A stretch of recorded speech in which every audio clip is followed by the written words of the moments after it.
De falar sobre política, sobre entrevista, eleições 2018, chegou o momento de dar continuidade à rodada de entrevistas com os candidatos ao Senado por Mato Grosso. Hoje foi a vez da candidata pelo PSL, Selma Arruda, comparecer ao Grupo Gazeta de Comunicação. Ela defendeu o fim do foro privilegiado, a redução da maioridade penal e comentou ainda sobre o rompimento com a coligação da chapa do governador pelo táxi, candidato à reeleição. Confira na reportagem de Luciana Gavilha. A candidata ao Senado pelo PSL, partido liderado nacionalmente pelo candidato à presidência da República, Jair Bolsonaro, ganhou visibilidade ao ser a juíza que enfrentou corruptos. À frente da 7ª Vara Criminal de Cuiabá, mandou para a cadeia figuras políticas como José Riva e o ex-governador Silval Barbosa. A magistrada nega que o projeto político dela seria uma antiga pretensão, mas diante da impotência que encontrou ao proferir sentenças sem grandes resultados práticos, sem conseguir aplicar a justiça que desejava, se despertou para a necessidade de mudar leis e o sistema. Isso para tentar enfrentar com mais eficácia a corrupção. Sem o combate à corrupção, não há como o Brasil se desenvolver. Então, nós precisamos pensar no enxugamento da máquina estatal como medida de prevenção à corrupção. Nós precisamos pensar no investimento numa educação séria e de qualidade, para que as pessoas tenham como pensar, fiscalizar e agir de forma cidadã, também como meio de prevenir a corrupção. E nós precisamos garantir às pessoas que elas vão ter segurança para abrir os seus negócios, para empreender no mercado e também para que o Brasil fique competitivo. Nós não temos como atrair investimentos enquanto o Brasil se demonstra num quadro tão feio, né, para o mundo, um quadro tão crítico que é esse quadro da corrupção. Ainda falando em corrupção, a candidata lamenta a inversão do juízo de valores em relação a bandidos pobres que roubam em comparação ao crime do colarinho branco. Historicamente, existe certa tolerância. Durante muitos anos o Brasil foi levado a ter essa leniência com os corruptos, com esses crimes de corrupção. Eu me recordo que desde adolescente eu ficava muito revoltada quando eu via programas de humor tratando de corrupção.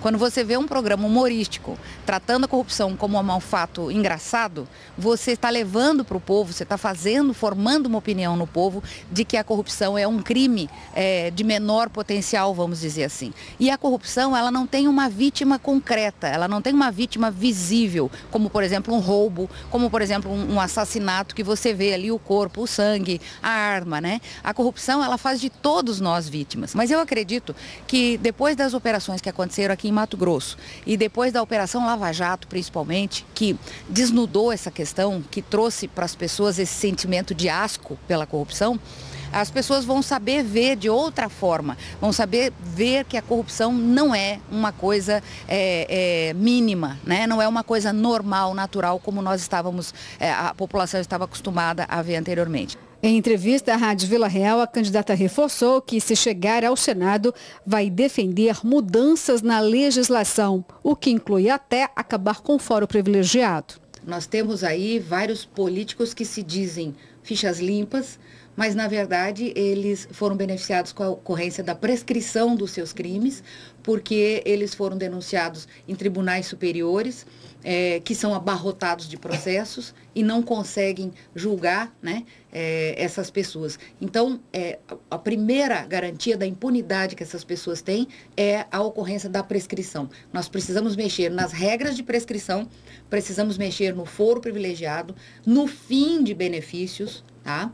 Hoje existem muitos candidatos que estão no mandato usando dinheiro público para fazer campanha, né? Isso precisa acabar, essas benesses exageradas aí precisam acabar, e não é só na classe política, não, é em todas as categorias.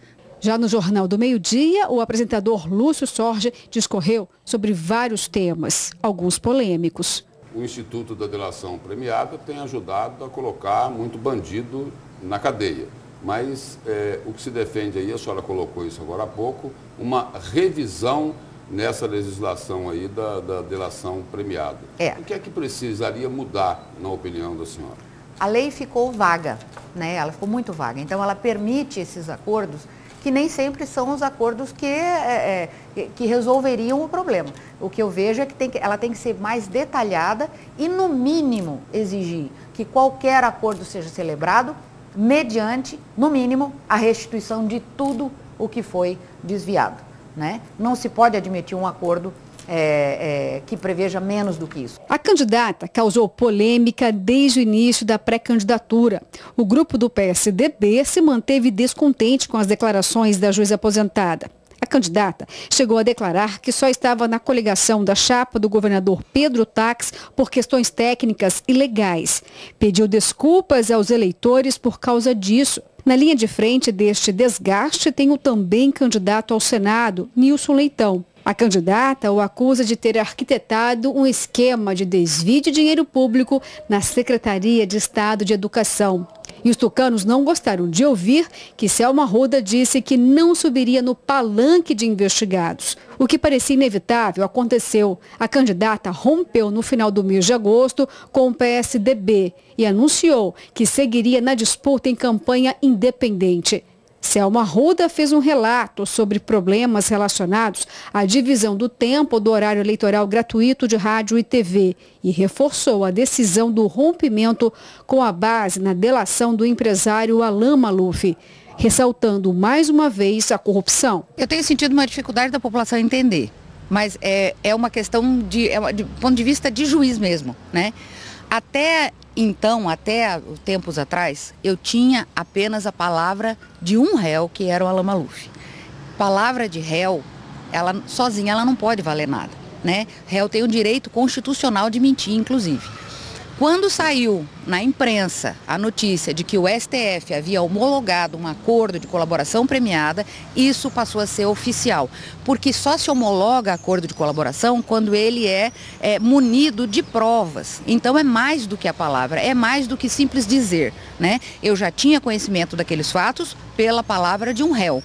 Agora, eu passei a ter conhecimento desses fatos de uma forma tecnicamente robusta, de uma forma tecnicamente aceitável para mim como juíza. Então eu não tinha outra postura que não fosse me afastar da coligação. A candidata na esfera da segurança defende a redução da maioridade penal e também a revisão do Estatuto do Desarmamento. Eu sou a favor da redução da maioridade penal para 16 anos, tá? Eu acho que ainda é uma faixa aceitável, né? A gente vê que hoje uma pessoa de 16 anos, ela tem condições de votar, ela tem discernimento para votar, portanto, ela tem discernimento do que é crime e do que não é, né?